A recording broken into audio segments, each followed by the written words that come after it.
Hello to everyone out there and welcome to today's Search Engine Journal webinar. I'm here from West Virginia and we're so excited to have you all here with us. Today I'm joined by Amy Bishop of Cultivative Marketing and a contributing writer here for our PPC column at Search Engine Journal. Amy, just to make sure everything's working, do you want to go ahead and advance your slides so they know they're in the right place? Awesome. So Amy also handles the SEJ paid media campaigns, and I'm totally stoked to bring you some case studies of our very own. So today we're going to be talking about 3 tips for creating paid social campaigns that convert. Before we get too far into that, I wanted to say for all of those who have been to our webinars before, GoToWebinar is experiencing some issues, so we will not have our faces on camera today. I do apologize, but we've got a great deck here for you. So again, happy to have you here. All right, so before we get started, we want to give a big shout out to our sponsor, SimilarWeb. Without them, today's webinar would not have been possible. If you're not familiar with them, SimilarWeb is a platform that can give you an intelligent and comprehensive look into digital traffic. So if you're looking for competitors or just looking for search trends or traffic trends or for sales needs, you know, they're a really good platform for that. So I know you're saying that we're only going to give you 3 tips and that that's not very many. Oh, but this presentation is full of takeaways that you will not be able to wait to get back to your desk. But stick around with us for the next 60 minutes while we talk about how to effectively target your audience through paid media, how to choose the proper channels and campaign types to reach your goals. Plus, we'll dive into some ad creatives to inspire you. My name is Heather Campbell, and today I will be your moderator. Amy, I would say that it's great to see you, but I can't really see you, so thank you for being here with us today. Before we get into some general housekeeping, can you tell us a little bit about yourself? Absolutely. My name is Amy Bishop, and I have been managing performance media for just over a decade now. And I love to talk shop. So if you're on Twitter, please don't hesitate to reach out. I'd love to chat about your campaigns. And with that, Heather, I'll pass it back to you for the housekeeping items. Awesome, so I'll make this fast. If during this training presentation, you all out there have any questions or comments, please use the questions box at the bottom of your screen. And as you're learning and taking in this information, ask for further clarification. You know, there's a really good chance that you're not the only one thinking about it. We will have a Q&A at the end of Amy's presentation, so stick here with us, and we will do our best to link to any resources or tools in the chat. But if we miss one, use that questions box to ask. After the webinar, please stick around for a short survey. It doesn't take any more than like 3 minutes. This information really helps us gauge what works for you and how we can make SEJ webinars more useful. And lastly, and again, this is usually the most asked question that we get during the Q&A, you will absolutely receive a full recording of this training later today, including a handout from our sponsor. So keep your eyes on your inbox, and that's enough for me. Amy, I'll be back for the Q&A and maybe intermittently throughout while we're looking at some of that ad creative, but for now, it's all yours. Awesome. I am so excited to be here with you guys today. So we're going to break this presentation down into 3 themes. We said 3 tips, it's kind of more like 3 themes. The first is audience targeting, which is knowing who your audience is, but then also using that to know how to find your audience. And then we'll talk about how to speak to your audience, how to get creative right. And then last but not least, we'll look at some of the most common pitfalls that negatively impact conversions and how we can work to circumvent those. So without further ado, we'll jump right into audience targeting. So in an ideal world, we know our audience, we know exactly what they're solving for, we know what characteristics make them a good prospect, what indicators might help us to tell when they're in market. We also know what influences them, where they get their information, what resources they use, and then ideally anything else about their demographics or firmographics that make them a really good prospect for us, as well as potentially some exclusions around things that make them not an ideal prospect for us. We love when this is all tied up really neatly with a bow, but unfortunately, as I'm sure all of us on this webinar know, that's just not always how it goes. So we're going to first talk about some ways to put your own data to use. There's some really great reports in different analytics platforms like Google Analytics, but one of my favorites to use is Facebook Audience Insights. There's a wealth of data in here. And the way that I recommend getting started with this is first identifying who your top purchaser demographics are. So whether that's in Google Analytics or your CRM or your website platform or Facebook ads reporting, whatever you use as your source of truth, identify who your top purchaser demographics are, and then go ahead and filter for them here. And then from there, you can further segment by layering either other interests or other demographics on top of this. And this can kind of help you to identify some interests to target. So one of the things that we found with one of our prospects was that 25 to 34-year-old women seem to be where they were driving the most sales. So as we started to dig into this, what we found was that there were brands that span every sort of potential part of the spectrum of low end to high end brands. So some really cheap discount stores all the way up to some designer and luxury stores. And so what that would tell us is that we're looking at a really homogenized view if we're just looking at Facebook Audience Insights as it comes to us. So what we did was we layered on some specific interests, and then that allowed us to build out some little profiles. We've also done this by layering certain demographics to try to dig into what those specific profiles could look like. So I'm going to share a couple of examples of profiles that we've built, and all of this data is available in Facebook Audience Insights. So the first one was Miranda the Young Mom. She's a female, she's 25 to 30 years old. Based upon her interests, we believe that she has young kids. There's nothing specific in Facebook Audience Insights that indicates whether somebody is a parent or not, but if they have a lot of interest in kids brands, it's likely that they either have kids or they work in a role that involves kids. Miranda, the young mom, typically had high school education. She was typically married or engaged, worked in a service role, liked a lot of brands that tend to be a little bit lower cost. She also had a lot of brands pertaining to children, as I mentioned. She liked Teen Mom and Maury as far as entertainment, and I mean, don't we all? As far as restaurants, things like Applebee's, KFC, a lot of times more of the kind of the fast food restaurants. She primarily uses mobile, which most social media users do, and she clicked on an average of 29 ads in the past 30 days. Then we had Patty, the young professional, who is also female, 25 to 30 years old. So if we were just segmenting just for females 25 to 30 years old, we wouldn't have gotten into the nuances between Patty and Miranda. And as you can see, the profiles really are very different. So Patty typically was single or in a relationship. She typically wasn't engaged or married for this particular audience insights for this client. She typically had graduated college, worked in an office. Brands that she liked were more along the lines of Old Navy, Ellen, Boy Meets World, obviously also really great interests in entertainment. She had clicked on an average of 38 ads in the past 30 days, so slightly higher than Miranda. And then she had heavier desktop usage than the average Facebook user, but still uses mobile more. And as I mentioned, most social media users are prevalently mobile. On the LinkedIn side of things, there are also LinkedIn analytics, and they can be somewhat helpful. I don't find them to be quite as helpful as Facebook Audience Insights. The main thing that I wanted to call out on LinkedIn when it comes to defining your targeting is I highly recommend going beyond the job title. A lot of folks want to do LinkedIn campaigns because of job title targeting. I'm not saying not to do it. I'm just saying maybe don't only do that. Because so many people are drawn to LinkedIn for the job titles, that type of targeting tends to be more expensive, tends to be a little bit more competitive. And I'm not always convinced that you get more from it, just because if you think about all of the thousands of job titles in the world, LinkedIn has a tough job of trying to normalize those into a small enough number of job titles that it makes it easy for folks to target. And job titles mean different things at different companies. So a manager at a 10-person company versus a manager at a 1,000-person company could have totally different roles, even in the same industry.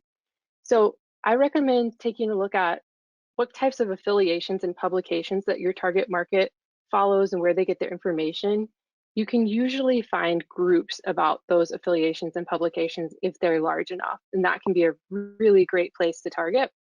I also find that skills can sometimes be a good indicator of job responsibilities, maybe even more so than job titles, because certain responsibilities live with different job titles at different types of companies. And then, of course, there are things like company size, industry, and seniority level that can all help qualify leads. So a pushback that I sometimes get is we only want to target specific job titles because we want to make sure that they're the decision maker. But you can still get to that at the seniority level with that type of targeting as well. So I really suggest test layering different attributes in different attributes, sorry about that, in different campaigns and just see what works best for you.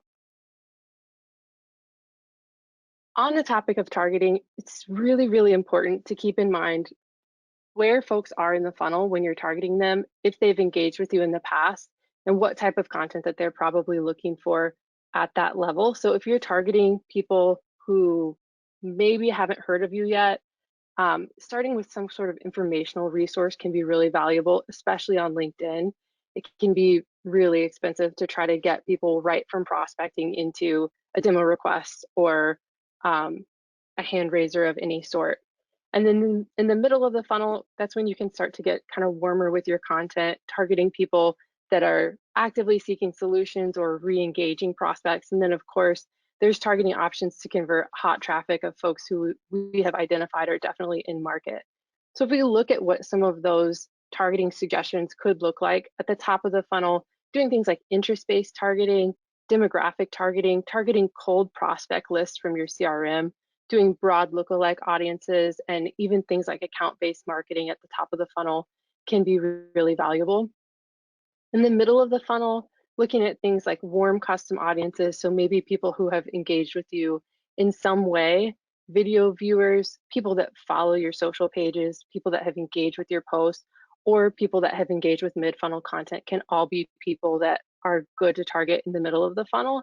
And then of course, as we are moving people down the funnel, we should kind of exclude lower funnel targets to ensure that the traffic is running down the funnel, not popping back up. And then at the bottom of the funnel, at this point, we're really trying to target people who we know are in market. So looking at people who abandon cart, people who abandon forms, visitors of high intent pages, viewers of specific products or services, and then of course, low funnel custom audiences. These could be people that are already MQLs. They could actually already be sitting in an opportunity, and we could be just focusing on trying to help convert these folks. On Facebook specifically, we've seen some positive results just by doing broad targeting, and that's to say not including any additional interest targeting. Now, I will say this works best when you have a lot of conversion data that Facebook can optimize off of. We ran this particular test where on the left, we were using our typical kind of relatively narrow targeting, not a small audience, but we were doing additional targeting. In this campaign, we were running geo-targeting just to priority locations, and then we were leveraging interest targeting, and then the traffic was driving to a landing page. In the experiment campaign, we were geo-targeting the same exact locations, we were going to the same exact landing page, we just didn't have any other additional targeting, so we didn't have the interest targeting layered in there. And as you can see, we saw a really nice increase in leads, and we actually saw a decrease in CPL, most likely because with the increase in leads, it kind of benefited the algorithm to have that additional data. So this is something that is worth a test on the Facebook side of things. I would really only do it if I were using a conversion or a lead gen objective, because we would want to make sure that it's definitely optimizing off of value, not just optimizing off of traffic or video views, in my opinion. So now we're going to talk about designing creatives that convert. Last week, somebody mentioned to me that simple and easy are not the same thing. And it makes a lot of sense when you think about it. So if something is easy, that's pretty self-explanatory. It's fairly easy to do. If something is simple, it means that while it may be fairly straightforward, it's still not necessarily easy. And I think that resonates really well when it comes to designing and developing creatives. Some of the most basic elements of designing good creatives are relatively simple. Doesn't necessarily mean that they're easy, but they're fairly straightforward. So the first and most important thing is just make a good first impression. Do your best to put your best foot forward. professional looking images go a really long way. And unfortunately, I know when it comes to creative, sometimes that's one of the most difficult things, especially for small businesses to create. But as you can see here, both of these are advertising food, and one of them probably would catch your attention more so than the other. And it's really important as well that when you design creatives, make sure that it flows in a way that makes sense for a prospect. They know exactly how to read it. Most people read in sort of an F-shaped pattern. And so if you put things in creative, think about how you can make it easy for them to scan and understand exactly what it is that you're selling. When I look at the second ad here, my eyes just don't know where to look. So even if you don't have the budget for a designer, there are free tools like Canva, and there are also low-cost subscription tools that you can use that are really great for designing social creative that you can use organically or you can use in your ads as well. The next piece is just making your value proposition really obvious. So I'm currently in the market for floor. I've been looking at LVP wood floors. I've also been looking at engineered hardwood. So Facebook knows that I'm in the market for floors, and I've been seeing a lot of flooring ads. This ad stood out to me because it's a person standing on a plank of a floor and there are waves washing over it. And what they want you to understand really quickly is that it's waterproof. And it conveys that message very, very quickly without even having added text. An MIT study found that the human brain can process an image in as little as 13 milliseconds. So most likely the visual of your ad is going to grab the attention of your market even before they read the copy or see the copy. So it makes it really important to make sure that it's really quickly and immediately obvious what your ad is about as they're scanning through to make them stop their scroll. So we're going to do a little quiz, and that quiz is, of these SEJ ads, which ad do you think won? And I'm realizing that I didn't number these, so we'll do it from left to right. Number 1 will be this one, number 2 will be the middle, and then number 3 will be on the far right. Just pop it into the questions box, pop your answer into the question box as you make your guess. So I'm just going to chime in here, Amy. So Jonathan says that he's really excited for this webinar. Oh, but here come all the answers. All right. So far the winner is number 2. We've got a couple who think it's 3, a couple who think it's 1. Oh, we're getting all kinds of numbers. I think we're a split between 2 and 3 is what they think the winner is going to be. Chelsea says, oh, number 1 for sure, LOL. Awesome. Well, Chelsea I think you've knows got a it. split between 2 and 3, and look at that. Number 1 had nearly double the lead volume of the second place ad. And I think the main reason of this, if I were hypothesizing, is because it's really straightforward about exactly what you're going to get. And 88 is a really big number as well. It's just super immediately clear that there's going to be a ton of information in this book, which, by the way, if you haven't downloaded, you should go download it if you have any interest in SEO. Which takes us to our next tip, which is make sure that people know exactly what they're getting. So if I look at this ad on the left, and I'm really sorry if someone from Letterfolk is on this webinar, when I first saw this ad, I have to say I was a little bit confused. As you guys know, I've been in the market for flooring, so I think this is a floor mat, but I'm not actually positive, and I don't know exactly what it solves for. Is there high demand for design your own floor mats? I'm really not sure. I'm not even necessarily sure that that's what this is, but that's what my guess is that it is. If I were to click on this ad, it would have been basically to solve my own curiosity around what is this product and what's it for. On the right, we have a ClickUp ad. I'm a big fan of ClickUp's ads because they're just super clear about what they do and why prospects need their product. I think lately I've seen this is a theme both in ads and landing pages, but we try to be so pretty with our copy that sometimes it's not immediately clear what the capabilities actually are, what it's solving for. And I think that's a miss. So be just as clear as possible about why your prospects need your product and what it's going to do for them. I'm going to do another quiz. Which ad won, number 1 or number 2? So while those wait to come in, Andrea says that the image you just had up there looks like a puzzle or a board game. We agree, Andrea. We weren't sure there either. All right, so we've got a lot of number 2s on this. So a couple 1s, but so far 2 is definitely leading. Megan says pick number 2. There we go. Nailed it. Number 2 won. And I think if I had to hypothesize, it's because it's just super straightforward about what it's going to do for you. I like number 1 because it's really clever, and it does say boost your rankings. But number 2 is just super direct. See how you can boost your rankings.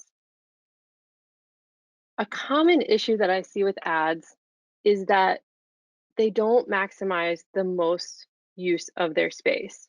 And I apologize, this slide is a little bit cluttered, but I also wanted to just kind of show you how frequently I see this as an issue. It's really easy when you need to create a lot of ads quickly to want to just kind of copy and paste the same thing over and over, or you just run out of ideas of what you need to say. But if you look at the red highlighted areas for each of these ads, the red highlighted areas all represent things that have been repeated within the ad itself.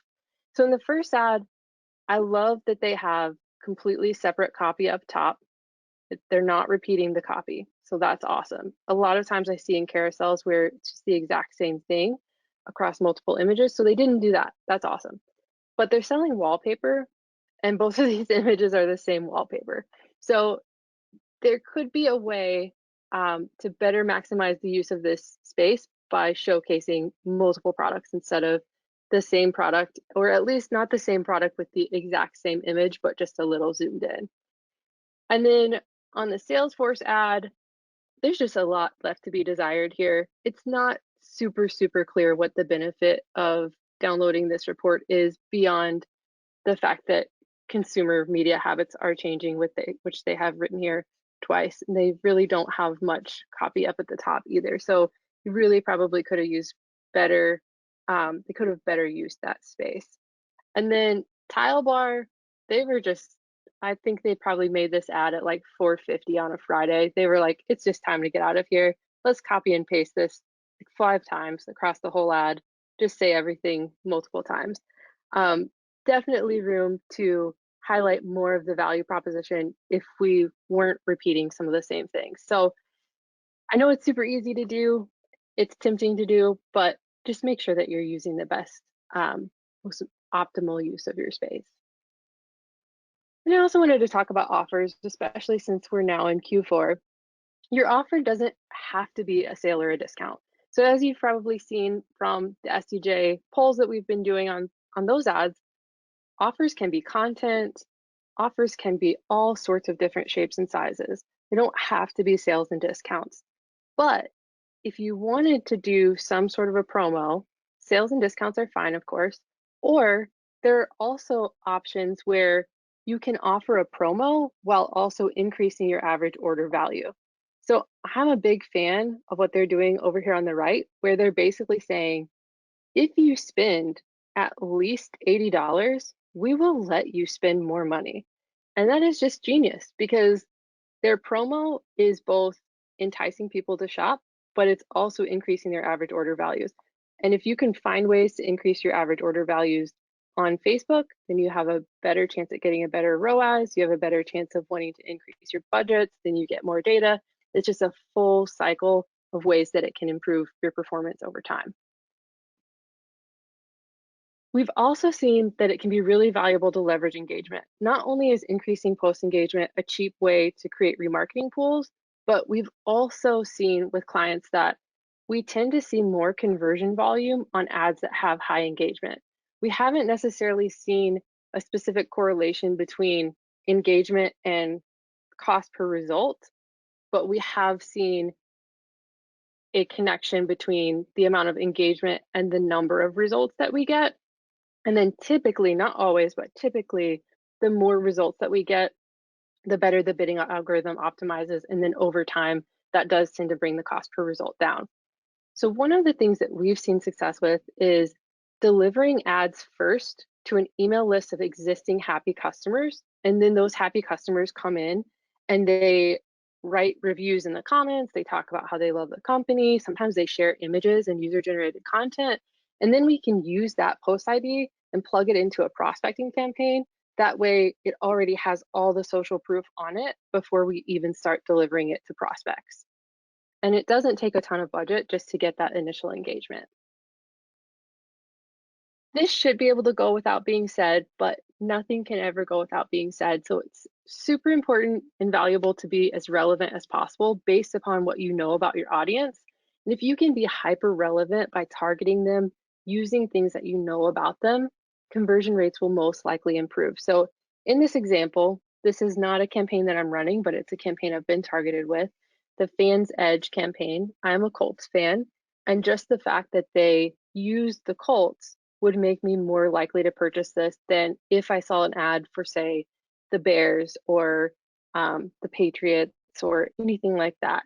It would be really easy for them to target their whole target base, maybe the whole US or whoever they target with the same creative, but it appears that they're customizing it based upon what they know about their potential prospects. And that most likely, I assume, is improving conversion rates for them.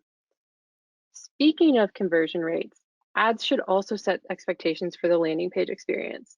So on this particular ad, they saw that I was a business owner. It's really compelling. This is an issue for business owners, reducing late payments. They have a nice stat here that basically says this is a common issue. And I click through, and the landing page that I see leaves a lot to be desired.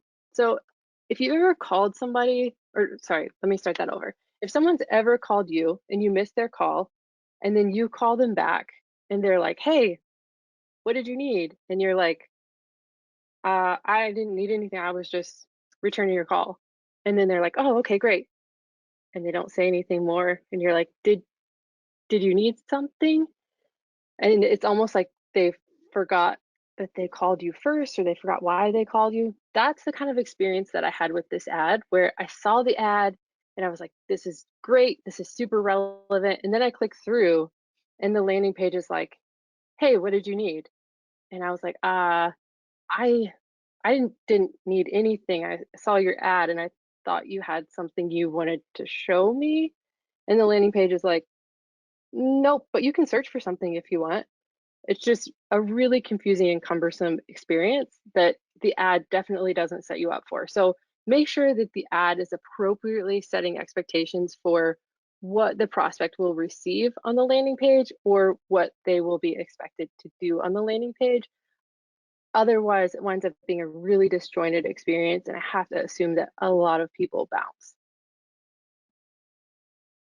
Another suggestion is test videos when possible. And I understand video creative is some of the most difficult to produce. However, there are a lot of tools online that allow you to create animated videos or even create videos from B-roll that exists, or sometimes even just having really authentic, low budget videos can still perform really, really well. So highly suggest just taking a look at your options there. With one of my clients, they had really high click-through rates on their image ads, but the conversion rate was really low. Heat mapping showed that prospects were scrolling the full page, which I don't know about you guys, but that's not something that we see very commonly. So our hypothesis was that prospects were interested, but they weren't informed enough to be comfortable converting and committing to a discussion with the sales team. So what we decided was that it could help to leverage video view objectives, the video view objective within Facebook to educate and inform, and then we would remarket those video views to try to get people to convert.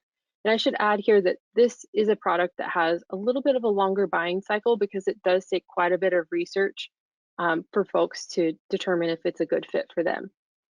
What we saw was, for one, the cost per landing page view decrease. And even though that's not a KPI that I would normally look at, I thought it was really interesting just because the assumption typically with video view campaigns is you might not get as much traffic, or that traffic might be more expensive because the real goal is to get the video views. But in this case, the click-through rate was actually high enough that our cost per landing page view actually decreased. And then not only that, we saw increases in click-through conversion volume, and we also started to see a lot of cross-channel assisted conversions increasing in Google Analytics from the video view campaigns. So it certainly seemed to be serving its purpose. On the topic of video campaigns, thumbnails matter. A client of mine tested thumbnails with everything else about the ad and the targeting being consistent, and they were able to drop the CPL by 50% just by designing something that follows all of the principles that we just discussed. Sometimes what I see with videos is because videos can be such a big lift to create, that people, once they're created, they're just ready to run them. Just plug them in and let's go. But don't forget that if you put all of that effort and all of those resources into designing a video, you want to make sure that you also make a really good first impression with your thumbnail. Otherwise, people will just keep on scrolling. So we're going to jump into one last poll. And this time it's going to be a little bit of a doozy because there's 4 this time. So again, from left to right, number 1 here, number 2, number 3, and then 4 is the furthest one on the right. And so I'm really interested to see how this shakes out. So, for all you watching, like I'm sure you've noticed that these are our actual ad creatives. We've definitely updated our creatives since we've done these. So feel free to reply if you prefer like the earlier versions that you saw, or even these ones with a little bit more information on them. So let's see, Amy, we have answers coming in that the majority of people are picking version 2. We've got one person who has picked number 4. Brandy picked number 4. We've got some 1s in there. Not many people are picking 3 though. I would say that 2 is the winner. Okay. So just for the record, I want to say I probably would have picked 1, 2, or 4 because of the CTA button, which is something that I typically recommend. But number 3 was actually the winner by quite a bit. And the reason that I actually wanted to do this poll was because sometimes the best performing ads are not what we would consider to follow a specific best practice.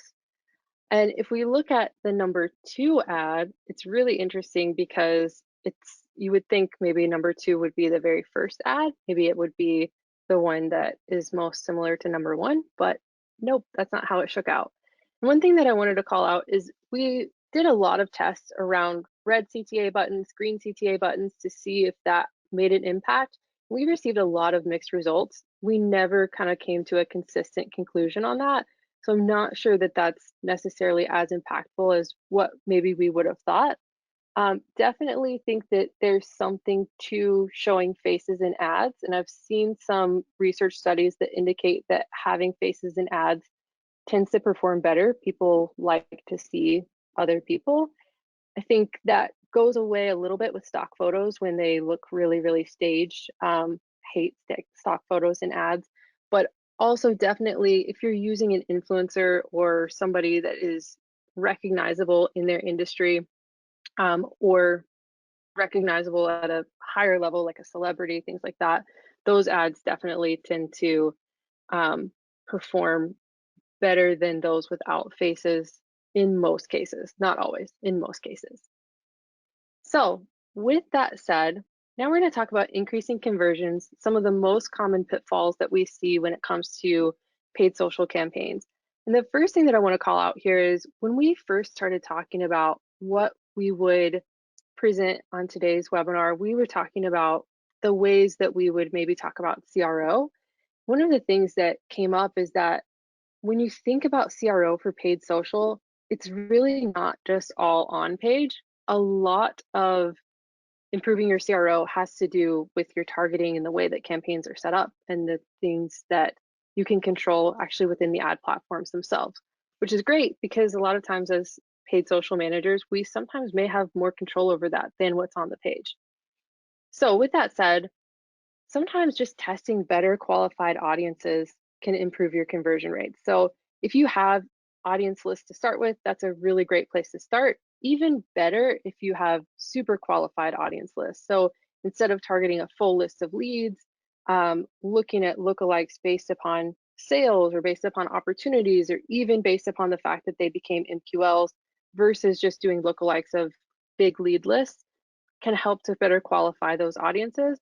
And then of course, best case scenario is having value-based audiences.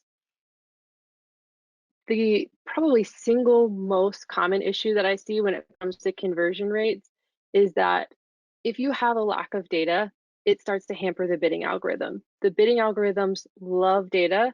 So when that data is limited, it makes it really tough for it to perform optimally. So even if your ad set is driving conversions, if there's low volumes of data, it can cause it to be inconsistent and CPL can remain kind of volatile. So sometimes it makes sense to see if you can broaden your targets or potentially even consolidate some ad sets if they follow similar themes and if you can still have really relevant creative even with consolidating those ad sets. Optimizing to a higher funnel conversion can help as well. Just know that when you optimize to a higher funnel conversion, that is going to be Facebook's ultimate goal to drive to that specific conversion, and then it's going to consider its job done. So as you can see here, in this particular instance, we saw a 220% increase in add to cart. We did not see a 220% increase in purchases. We did see a 91% increase in purchases, so ultimately the client was really happy because they wanted more volume, and it did achieve that. But just keep in mind that you probably will see a disproportionate increase in add to cart if that's what you focus on. So you have to make sure that that still ultimately pans out into a good ROAS for you. In this case, it did, so it was definitely worth it. We saw an interesting increase in purchase value as well, in the average order value. I think that probably was more of a fluke than anything, but can happen. We then took this data, we said, hey, okay, so how can we increase conversion rates of folks who are getting to that add to cart, but they're not completing the sale? And one of the ways that we did that was by adding accelerated checkout. And in this instance, we saw 72% increase in sale completions from add to cart after adding accelerated checkout. And the main reason for this just goes right back to what we had talked about before on most social users being on mobile. And so when they get to the checkout process and it's a whole bunch of information that they have to fill out with their thumbs, and also not to mention they may not have a credit card on them or it may be a hassle to get it out depending on where they're at or what they're doing. If you add accelerated checkout, it already has all of their information saved and it just makes it super simple. All they have to do is click a button, enter their password for Amazon or PayPal or Venmo or whatever it is, Apple Pay, and it makes it super easy for them to check out. So that's a really great way to drive up your conversion rates. It can also improve your conversion rates just to test different flows. So as I talked about with the video view campaign where we then started remarketing video views, sometimes having multiple touches can actually be more cost efficient than just one touch that tries to drive them right into the purchase. So feel free to play around with this. These are just some potential examples. You could use a lead form that takes people to a webinar. You could use a lead form that's a direct ask, trying to get people to a demo or schedule an appointment. You can nurture those webinar leads. On the video view side, you can remarket those folks to your site after they've watched videos. You can remarket with the lead form and then drop them into a nurture campaign. You can drive folks direct to site and do a lot of landing page testing. And these are by no means the only different flows that exist. There are a ton of different ways that you can go about it just to try to better qualify folks and help get them the information they need to make them ready to convert. On that topic, we've seen a really nice increase in conversion rate from Facebook lead gen forms up to a 7x increase in conversion rate. What I will say about Facebook lead gen forms is that if you're asking for something lower funnel, like for folks to request an appointment or schedule a demo or things like that, we do tend to see decent quality with those. When we're promoting content, sometimes what we find is that the lead quality, it's not necessarily that the lead quality isn't as high, but they may not necessarily be in market, which isn't a huge surprise, right? Because we're targeting them at a high funnel and we're providing them content.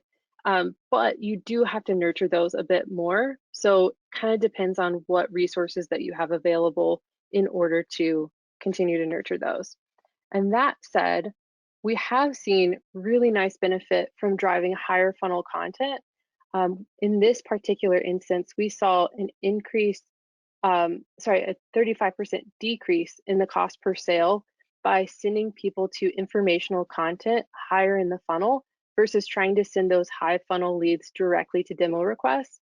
Even though the conversion rate from lead to sale was lower, the cost per lead of getting those leads into our nurture programs was so much lower than trying to get them right to a demo that ultimately the cost per sale was quite a bit lower. So the initial lead conversion rate was super high, so the CPL was super low, but then the conversion from lead to sale was much lower. However, because our initial investment was so much cheaper, it still ultimately paid out on the cost per sale. So in summary, always want to make sure that you know your audience and use that to your ability when it comes to finding them. Make sure that you're creating engaging, relevant, creative, and of course, always looking for ways to scale based upon your data. Thank you. Amy, that was some great stuff. Thank you very much. Great insights. I will say probably my favorite was your analogy of the ad to the landing page, like, calling and then, somebody saying, oh, why did you call me? I think that's a great way to look at it.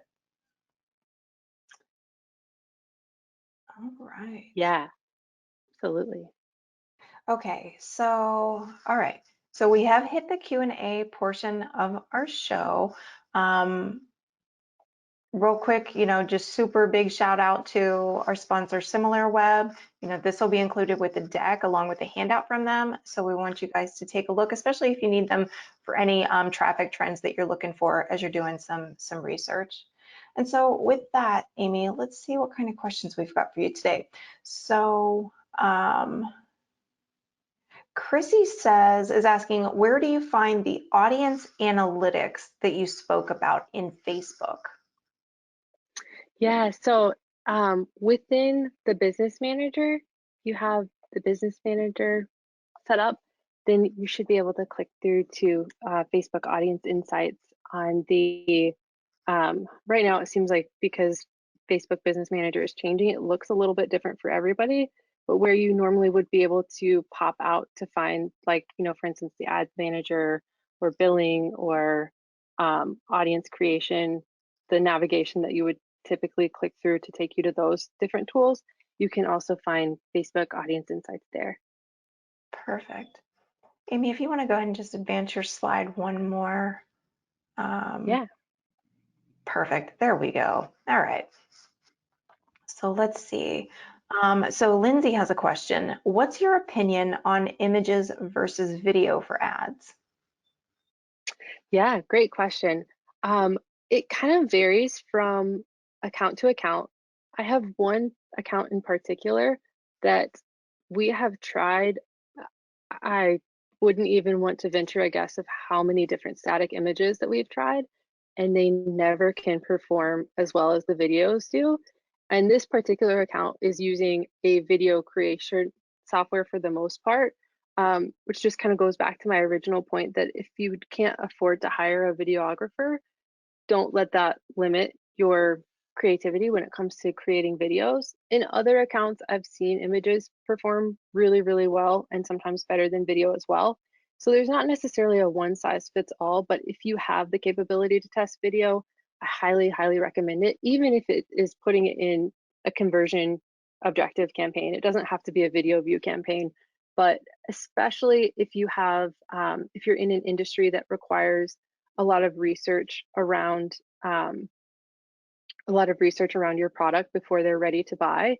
Videos can help educate them. Videos can also be used to share testimonials or also including sort of different credibility symbols like where you've been featured, if you've had any publicity, things like that. You can add a bunch of stuff in videos that you can't convey all in a single image. So all that said,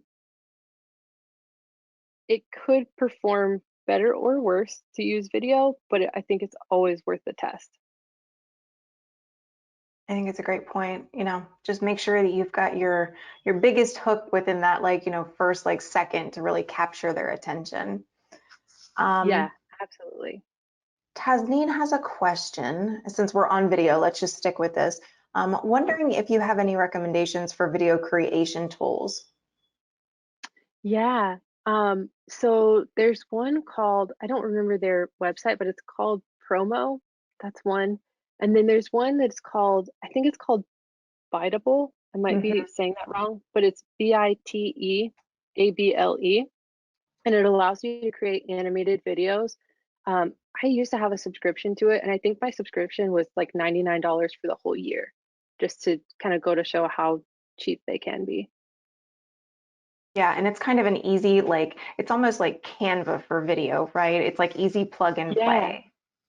it feels like you're creating a slideshow, and you can grab from their existing B-roll, you can grab from their animation, or you can build it almost exactly like slides to where then it just kind of clicks from one screen to the next. Yeah. So low Super entry intuitive. to get started there. Yeah. All right, so Chad is asking, what tips do you have for marketing on LinkedIn? Oh, LinkedIn is one of my favorites, Chad. So what you got, Yeah. Amy? LinkedIn is one of my favorite platforms. So a couple of tips that I have there. One, like I said, don't only focus on job titles, definitely diversify your targeting. Two is try to make sure that your audiences are pretty good size. LinkedIn audiences, sometimes we get carried away and we try to make an audience that's only like 5,000 people, and then it might perform well for a couple days, and then it doesn't perform very well. I suggest also making sure that you have several creatives because of the way that LinkedIn's frequency capping works. They try to make sure that folks aren't seeing the same ad multiple times in 24 hours, and then they also cap the number of times that they can see it at all. So I like to have um, at least 6 creatives per campaign if possible, and then also make sure that every couple weeks you're refreshing those, if not more. I really like lead gen forms for LinkedIn. I don't find that we have the same quality issues on LinkedIn that we have sometimes on Facebook when we're using the form. Everybody on LinkedIn still seems to be pretty qualified, and conversion rates are so much higher for the lead gen forms versus driving people to the site.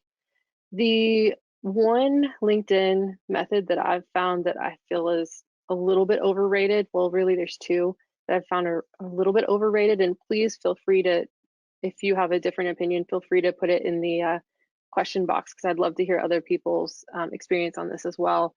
The ability to message people I've found does not perform well, and that is one of the things that a lot of times prospects say, one, we've heard you can do job title targeting on LinkedIn. We want to try that. And two, we've heard we can message people through ads on LinkedIn. We want to do that. And just personally, as a LinkedIn user, I hate it when I get unsolicited messages on LinkedIn. And so I'm not necessarily surprised to see that I haven't seen messaging ads perform as well as I've seen the lead gen form ads perform, as I've seen the lead gen ads perform. And then I've seen really mixed results as well with the text ads. Text ads often get a ton of view through conversions, but I personally believe that that likely is because, of course, they're everywhere. And I don't necessarily know that they're really influencing people as a view through because I think a lot of people are just completely blocking them out. It could just be more of a coincidental view through. So that's kind of my 2 cent take on LinkedIn. Yeah, I think that's fair. I mean, looking at it from my perspective, I can't stand those solicited mail, in mails there either. But, you know, sometimes all it takes is one. So it's worth a test, right? Everything's worth a test. Hannah has a good question. She's asking, have you noticed a drop in your remarketing audience size following recent Facebook and iOS updates? We haven't seen as big of a drop on the remarketing as what I might have expected. I've definitely seen a drop in data across all of the campaigns, but not as much specific to remarketing as I would have expected. Good. So Brooke is asking, you mentioned offer ads for Q4. What about from a B2B perspective? What would you recommend as an offer ad for prospects? Great question. So for prospects, for folks that haven't engaged with you in the past, I find that things like content offers or webinars can do really, really well. And it is possible also if you want to do lead gen forms, depending on your webinar platform, often you can use Zapier to be able to just drop people right into the webinar. So you can still use the lead gen forms and you don't have to necessarily drive them to the site. And then if you do any promos as a B2B where you discount pricing or you do a free trial or a free week or something like that, those can all be good offers as well. All right. Let's see. All right, so there's a good question from Jonathan.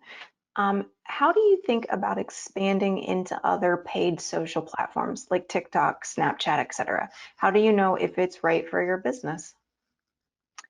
That is a great question. Really great question.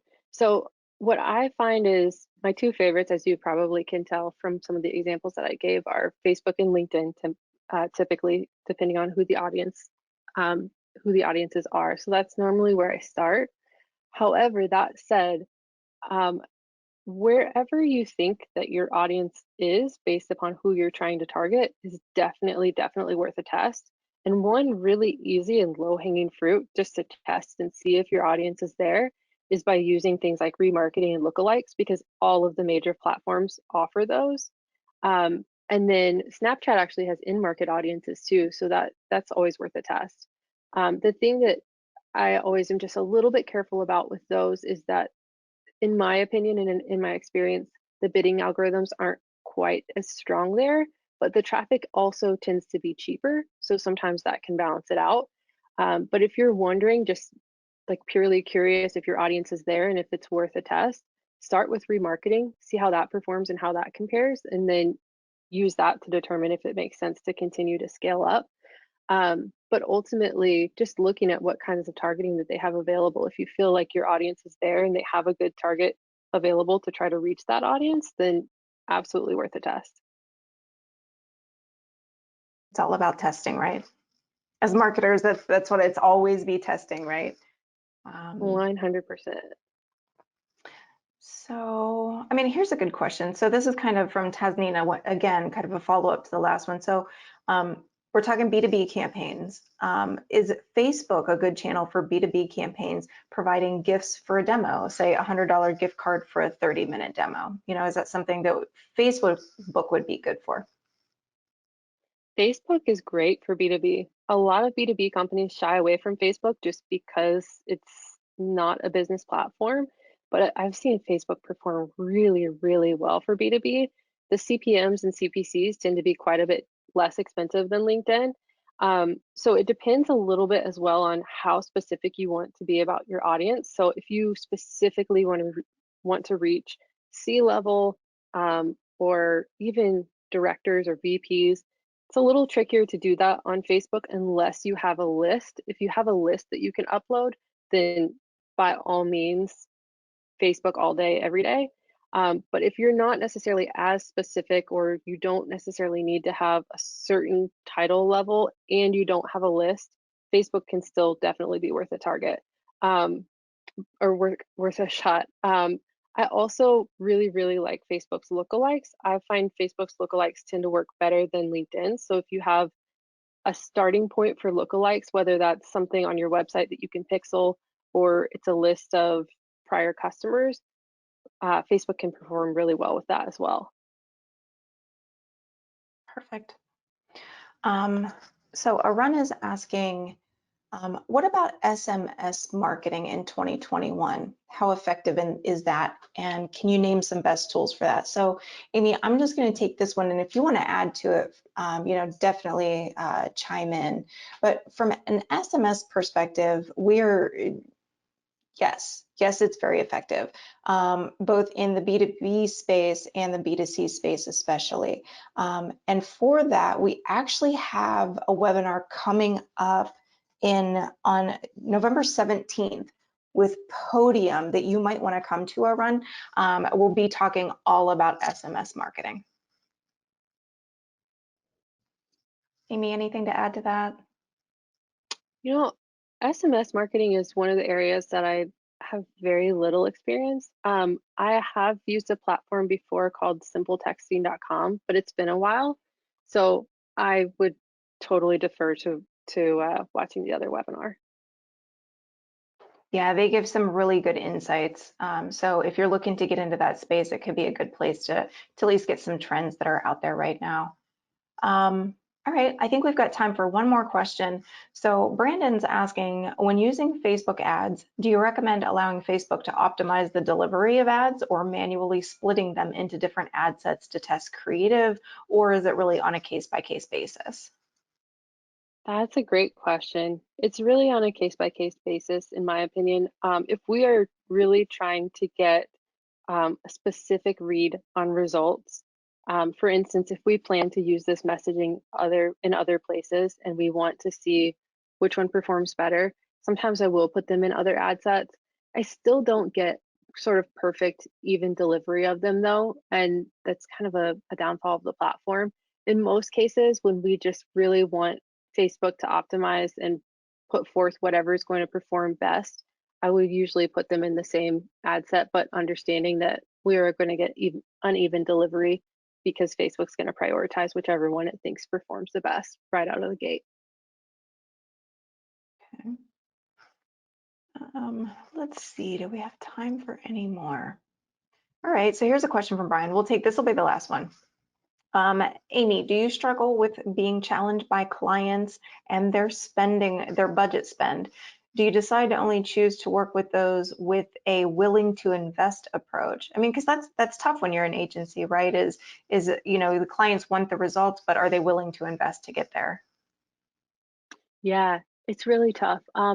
So I would say I'm going to answer this in a roundabout way, and I hope that it answers your question.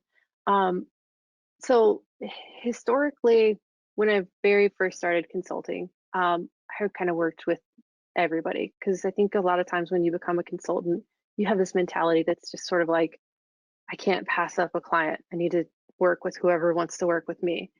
And sometimes you find that you should have said no because it just isn't a good fit for them or for you.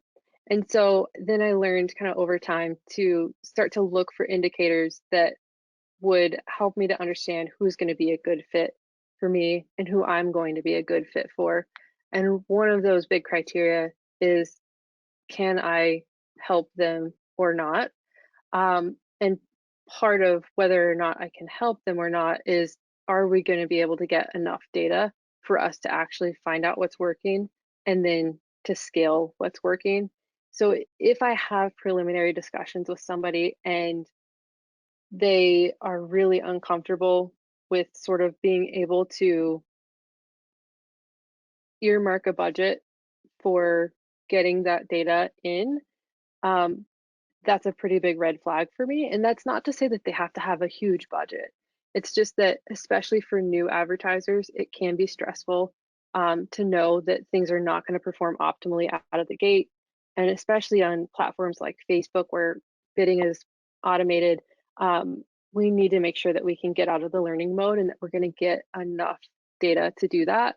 And so, if I can sense that that is going to be really difficult for them, or that they're going to want to change direction 50 million times in the first week because they're too antsy, then that's somebody that probably isn't going to be able to be helped by my um, skill set, in the sense that we can only do so much if we don't let the platforms do their thing. If we keep kind of resetting the algorithms, that's not going to benefit us. And so sometimes we do have to turn down clients just because they're not able to kind of have that mindset that data gathering is important. Yeah, coming from agency space, I've seen that same thing. So I think that those are great points you bring up, Amy. So, I mean, with that, we're out of time. If there were any questions, there were a couple questions I don't think that we got to. So, we can always try and follow up with you all later. Again, Amy, why don't you tell everybody how to follow you? Yeah, if you're on Twitter, find me at Hoffman8. And then if you're interested, we put out a weekly newsletter that just has a ton of industry news, and you can find that at cultivative.com/subscribe. And I also have that linked in my Twitter bio as well. Awesome. Amy, this was probably one of my favorite webinars that I've had the pleasure of doing. And it's been so great working with you on these campaigns. And with that, thanks again for being here with us, and we'll let everybody go for the day. Awesome. Thanks, everyone. Thanks. Bye-bye.